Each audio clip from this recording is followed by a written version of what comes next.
Court نے اس قانون کو ابھی مکمل طور پر رد نہیں کیا ہے کہ ہماری عدالت عالیہ انصاف سے کام لیتے ہوئے اس پورے قانون کو رد کر دے گی۔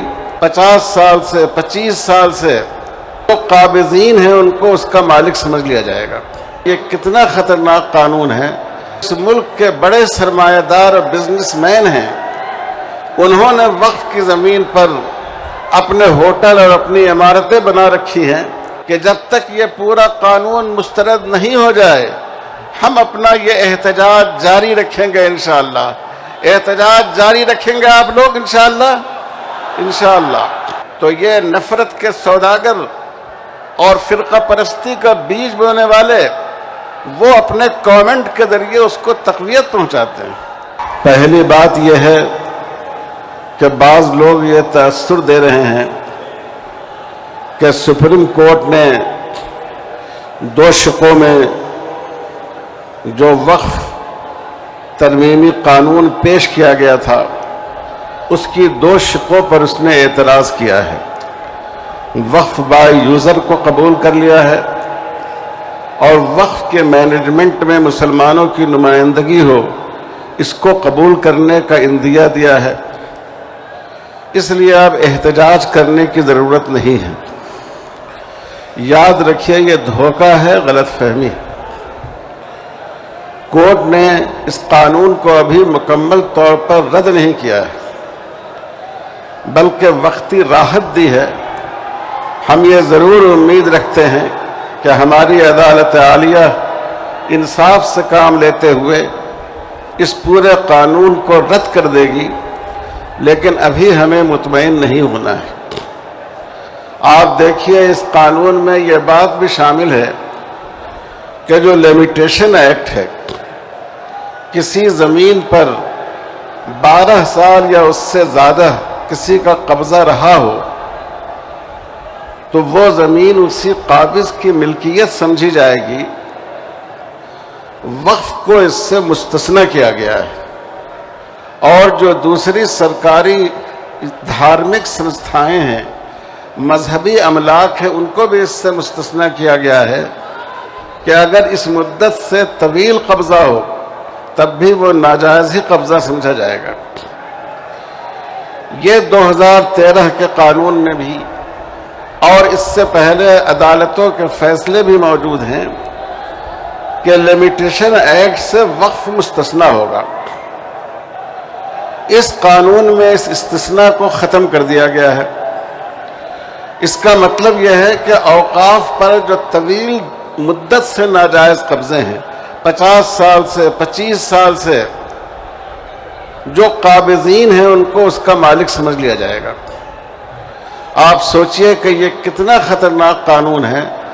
ملک بھر میں کتنے ہی اوقاف پر ناجائز قبضے ہیں، طویل مدت سے قبضے ہیں، اور بہت سی جگہ وہ لوگ کہ جن کی حکومت بہت پذیرائی کرتی ہے، جو اس ملک کے بڑے سرمایہ دار اور بزنس مین ہیں، انہوں نے وقف کی زمین پر اپنے ہوٹل اور اپنی عمارتیں بنا رکھی ہیں۔ اگر اس میں تبدیلی نہیں کی جائے تو ان ساری چیزوں پر ان کا قبضہ مان لیا جائے گا۔ تو آپ اندازہ کیجئے کہ اس سے ہمارے اوقاف کو کتنا نقصان پہنچے گا۔ وقف کے اس قانون میں یہ بات بھی شامل کر دی گئی کہ جو چیزیں آثار قدیمہ کے تحت آئیں گی وہ وقف کی ملکیت باقی نہیں رہے گی۔ آپ سوچئے ہماری مکہ مسجد ہے 300 سال پرانی، اگر گورنمنٹ اس کو آثار قدیمہ میں ڈکلیئر کر دے تو کل ہو کر حکومت یہ کہہ سکتی ہے کہ یہ وقف کی پراپرٹی نہیں ہے، ملکیت نہیں ہے، آپ اس میں نماز نہیں پڑھ سکتے، صرف آپ اس کو دیکھنے کے لیے ایک ٹورسٹ کے طور پر آ سکتے ہیں۔ تو غور کیجئے کہ یہ کتنا خطرناک قانون ہے۔ ابھی بھی اس قانون میں یہ بات باقی ہے کہ کوئی مسلمان جب تک 5 سال سے مسلمان نہ ہو، اس کو اسلام قبول کیے ہوئے 5 سال ہو گیا ہو اور وہ عملی طور پر اسلام کے احکام پر عمل کرتا ہو، اسی کو وقف کرنے کی اجازت ہوگی۔ ظاہر ہے یہ بہت بڑا ظلم ہے، اور یہ لوگوں کو جو شخصی آزادی دی گئی ہے اس کے بھی خلاف ہے۔ اگر کوئی شخص آج مسلمان ہوتا ہے، اللہ نے اس کو بہت ساری دولت دے رکھی ہے، اور وہ چاہتا ہے کہ اپنی آخرت کے لیے اپنی املاک کے کچھ حصے کو وقف کر دے، تو اس قانون کے تحت وہ وقف نہیں کر سکتا۔ ہمارے اس دیش میں ہندوؤں اور مسلمانوں کے درمیان ہمیشہ قومی یکجہتی رہی ہے، بھائی چارے کا تعلق رہا ہے۔ بہت سے مسلمانوں نے ہندو سنستھاؤں کے لیے اپنی زمینیں دان کی ہیں۔ نظام حیدرآباد نے جتنی مدد کی انہوں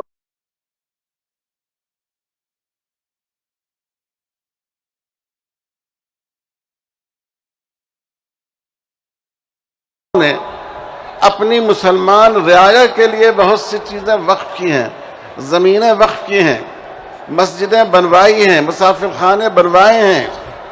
اس قانون کے تحت ہمارے ہندو بھائیوں اور دوستوں نے جو وقف کیا ہو وہ سب وقف کے دائرے سے باہر نکل جائے گا۔ یہ میں نے چھوٹی چھوٹی مثالیں دی ہیں، اس لیے ہرگز غلط فہمی کا شکار نہیں ہوئی ہے۔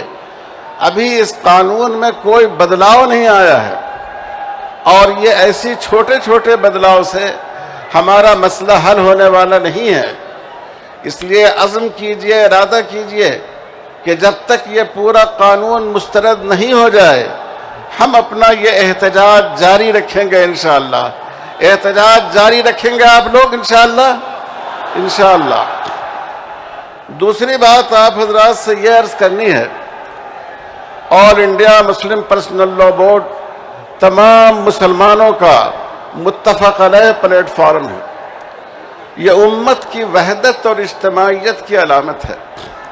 آپ اس ڈائس پر دیکھیے، اس میں سنی بھی ہیں، اس میں شیعہ بھی ہیں، اس میں حنفی بھی ہیں اور اہل حدیث بھی ہیں، اس میں تبلیغی جماعت کے احباب بھی ہیں، جماعت اسلامی کے احباب بھی ہیں، اس میں ہمارے مشائخ اور مختلف درگاہوں کے قابل احترام سجادے بھی ہیں، علماء اور مفتیان بھی ہیں۔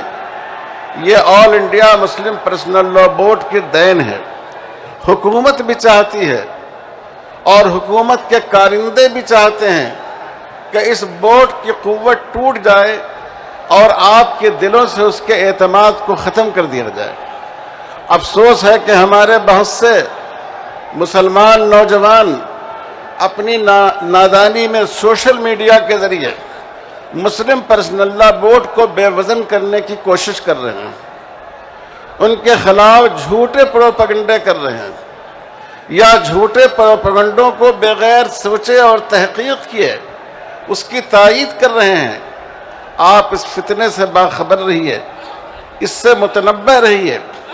یہ آپ کی بہت بڑی طاقت ہے۔ ہماری طاقت ہتھیار نہیں ہے، ہماری طاقت دو چیزیں ہیں، ہمارا ایمان اور ہمارا اتحاد۔ اگر ہماری یہ طاقت ٹوٹ گئی تو نہ ہم اپنی شریعت کو بچا سکیں گے، نہ اپنے عقیدے کو بچا سکیں گے، اور نہ ہم اپنے دین کی حفاظت کر سکیں گے۔ اس لیے میں خاص کر نوجوانوں سے اور جو لوگ سوشل میڈیا پہ رہتے ہیں ان سے درخواست کرتا ہوں کہ خدا کے لیے مسلمانوں کے دشمنوں اور فرقہ پرست طاقتوں کی سازش کا شکار نہ ہو جائیے۔ تیسری بات بھائیو یہ عرض کرنی ہے، ہمارے اسد الدین اویسی صاحب نے پارلیمنٹ میں بہترین خطاب کیا اس موضوع پر، اور بھی بہت سے لوگوں نے، بہت سے ہمارے غیر مسلم ارکان پارلیمنٹ نے بھی بہت اچھی تقریریں کی۔ یہ تقریریں یوٹیوب پر نشر ہوئیں، مجھے بعض لوگوں نے دکھایا کہ یہ تقریریں جو موجودہ قانون وقف کے خلاف ہیں، ان پر جو مخالفین ہیں، جو فرقہ پرست ہیں، ان کے کامنٹ ہزاروں کی تعداد میں، اور جو ہمارے لوگ ہیں ان کی تائید میں ان کے کامنٹ نہ ہونے کے درجے میں۔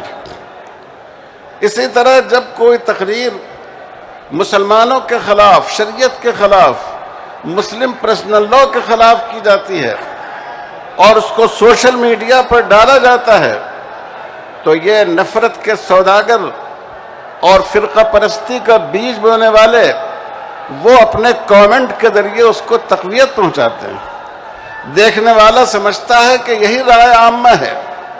میں درخواست کرتا ہوں نوجوانوں سے، اپنے پڑھے لکھے بچوں سے، کہ یہ چھوٹا سا کام ہے لیکن اس کے ذریعے آپ اپنے موقف کو تقویت پہنچا سکتے ہیں۔ جب کوئی آواز وقف کے اس ناجائز قانون کے خلاف اٹھے، آپ بڑی تعداد میں اپنی تائید کے کامنٹ اس پر دیجئے تاکہ دیکھنے والے یہ محسوس کریں کہ اس ملک میں انصاف پسند اور سنجیدہ لوگوں کی اکثریت یہ اس کو پسند نہیں کرتی۔ اور جب کوئی نفرت کا بول آئے تو آپ دلیل کے ساتھ مختصر الفاظ میں اس کی تردید کیجئے، چونکہ یہ زمانہ اسی کا ہے۔ رسول اللہ صلی اللہ علیہ وسلم نے نبوت کے بعد صفا کی پہاڑی سے اپنے نبوت کا اعلان فرمایا اور لوگوں کو توحید کی دعوت دی، چونکہ اس زمانے کا میڈیا یہی تھا۔ پورے مکہ کو اگر کوئی بات پہنچانی ہوتی تو صفا کی پہاڑی سے لوگ اس کا اعلان کرتے تھے۔ آج کا جو میڈیا ہے اور جس کے ذریعے ہم زیادہ سے زیادہ لوگوں تک اپنا پیغام پہنچا سکتے ہیں، ہمیں چاہیے کہ مثبت مقصد کے لیے، بہتر مقصد کے لیے سلیقے کے ساتھ ہم اس کا استعمال کریں اور اپنی آواز پہنچائیں۔ میں اخیر میں ان تمام حضرات کا جو یہاں تشریف لائے بے حد شکر گزار ہوں۔ یہ سارے لوگ اپنی جگہ آفتاب و ماہتاب ہیں، جن کی ملاقات کے لیے، جن کی زیارت کے لیے، جن کی ایک جھلک دیکھنے کے لیے کتنے لوگ ان کی بارگاہ میں حاضر ہوتے ہیں۔ اللہ تعالی ہم آپ سب کو جزائے خیر عطا فرمائے۔ بورڈ کی آواز پر آپ تشریف لائے۔ ہم اس اسٹیج سے خاص کر اپنے ان غیر مسلم بھائیوں کا اور ان اپوزیشن پارٹیوں کا بھی شکریہ ادا کرتے ہیں بورڈ کی طرف سے، جنہوں نے اس مسئلے میں پوری قوت کے ساتھ مسلمانوں کی تائید کی اور رات کے 3 بجے تک انہوں نے اپنی نیند خراب کی لیکن پارلیمنٹ میں موجود رہے۔